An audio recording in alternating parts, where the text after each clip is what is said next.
Yeah, the Olympics are a fascinating stage for international relations to play out, especially with everything going on in the world. The Paris 2024 Olympics are being hailed as a beacon for unity and peace, promoting solidarity through sport. The International Olympic Committee, IOC, is emphasizing the game's role in building a more peaceful and inclusive world, with initiatives that encourage exercise, education, and equality. Now, despite all the goodwill, the geopolitical tensions can add a layer of complexity.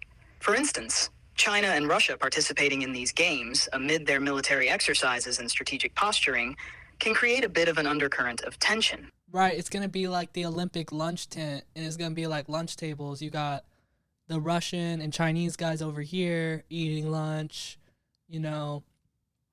talking in Chinese and Russian to their chats.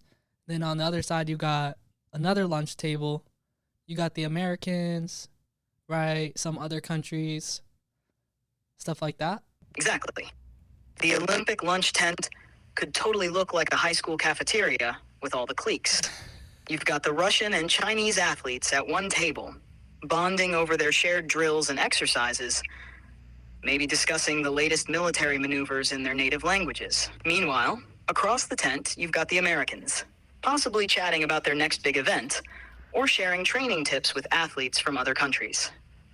Despite any underlying geopolitical tensions, the Olympic Village has this unique way of bringing everyone together.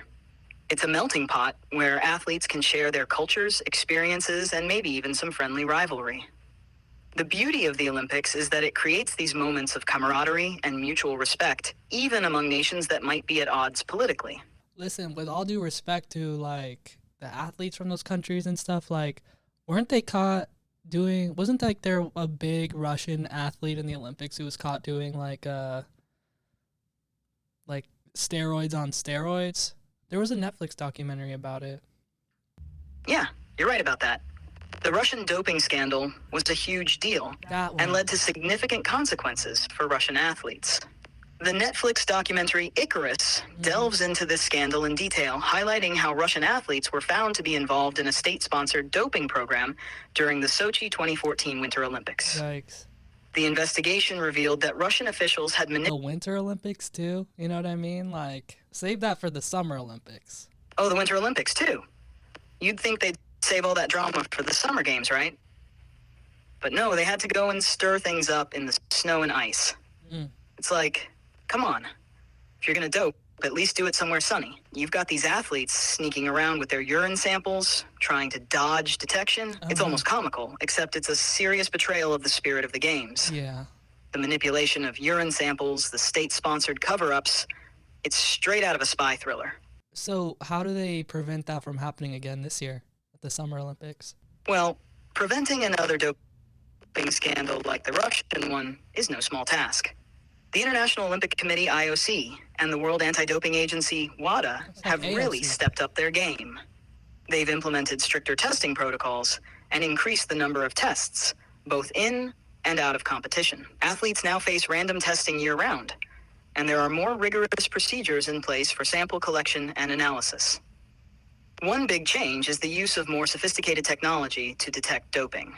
They've got advanced methods to identify even the smallest traces of banned substances. Plus, there's the Athlete Biological Passport, ABP, which monitors an athlete's biological markers over time to detect any inconsistencies that might suggest doping. Smart.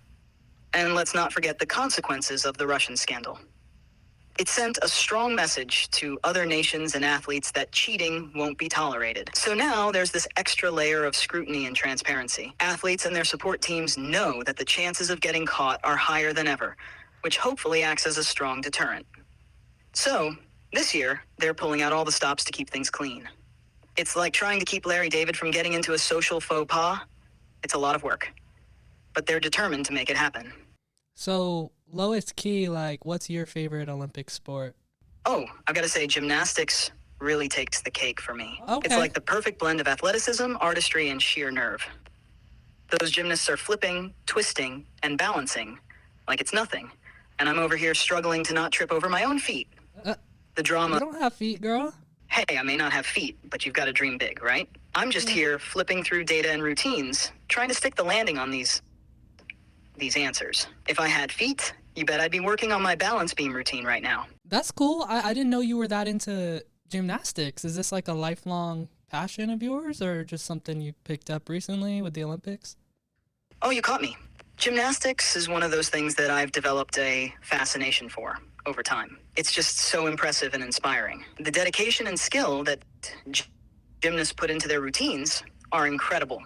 Yeah. Watching them defy gravity and perform with such precision is something that can captivate anyone, whether you're a lifelong fan or just tuning in for the Olympics. I'd say it's a mix of both a growing interest and the heightened excitement around the Olympics that brings out the gymnastic enthusiast in me. It's one of those sports that showcases the human potential in such a vivid and spectacular way. Well, since you have a body, have you ever considered being a gymnast? Or do you just use your body to scroll TikTok? Oh, you know, I love the movie Stick It.